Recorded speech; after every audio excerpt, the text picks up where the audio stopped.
Non mais imagine avec un téléphone portable à Waterloo, jamais il n'y aurait eu de méprise à Grouchy et tu aurais gagné. Bienvenue à Montmirail. Si nous sommes ici et pas ailleurs, c'est que ce samedi soir, à l'orangerie du château, il va y avoir un concert exceptionnel avec deux instruments rares, le serpent et le basson russe. Et ça a un petit rapport avec notre empereur.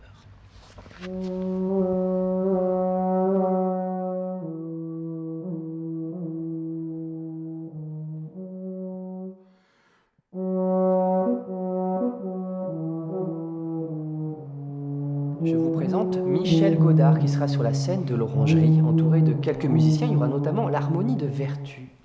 Bonjour Michel. Bonjour. Alors quel est ce curieux instrument? C'est un magnifique basson russe.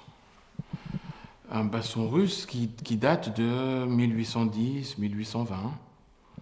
Alors dans quel contexte cet instrument était utilisé? C'était un instrument qui était un instrument militaire qui jouait la basse dans les musiques napoléoniennes. Sa tête de dragon était censée faire peur à l'ennemi. Alors justement, est-ce qu'on peut entendre un exemple d'une de ces marches militaires? Absolument.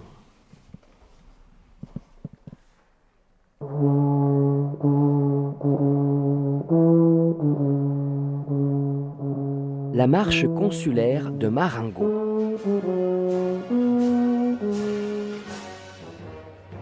Puisque nous sommes dans le musée de la Tour Carrée du château de Montmirail, rappelons que Montmirail fut l'une des dernières victoires de Napoléon.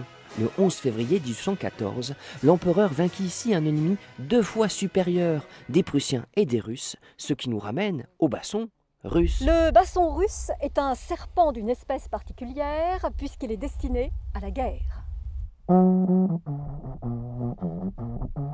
Le baba, le basson, sont-ce les bas, sont-ce les sons du basson. Linda Psyri, la récitante, a fouillé dans l'histoire pour écrire une fable autour de l'instrument. Étymologie.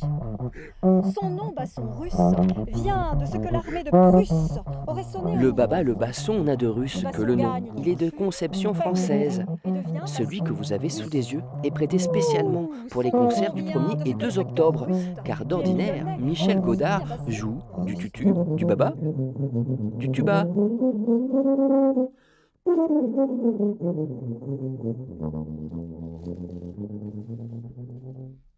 Alors comment vous êtes arrivé du tuba au basson russe? En fait, j'ai pris l'histoire dans le sens inverse, le basson russe étant l'ancêtre du tuba.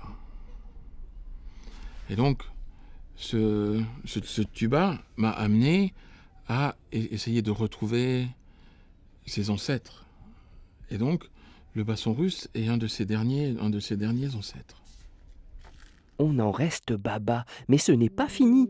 Laissez-vous hypnotiser par un autre ancêtre du tuba.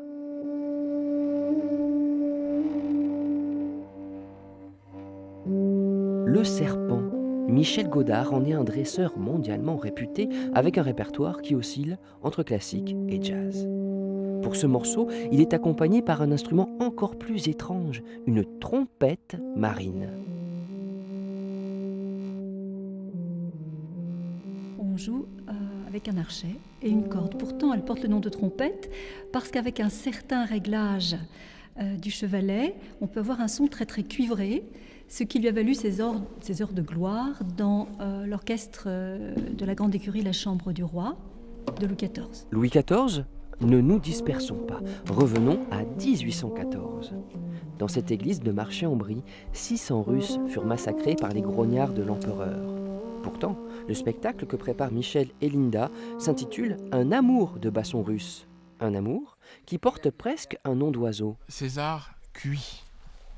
Il a un très, très joli nom, mais c'est surtout le fils d'un officier de l'armée française, de l'armée de Napoléon, qui est tombé amoureux pendant la campagne de Russie et qui est resté en Russie, qui s'est établi là et qui a donc fait cet enfant, César Cui, qui est donc devenu un des grands compositeurs russes. Et on va jouer une de ses pièces, une de ses marches militaires. J'ajouterais, il est tombé amoureux d'une jeune fille russe.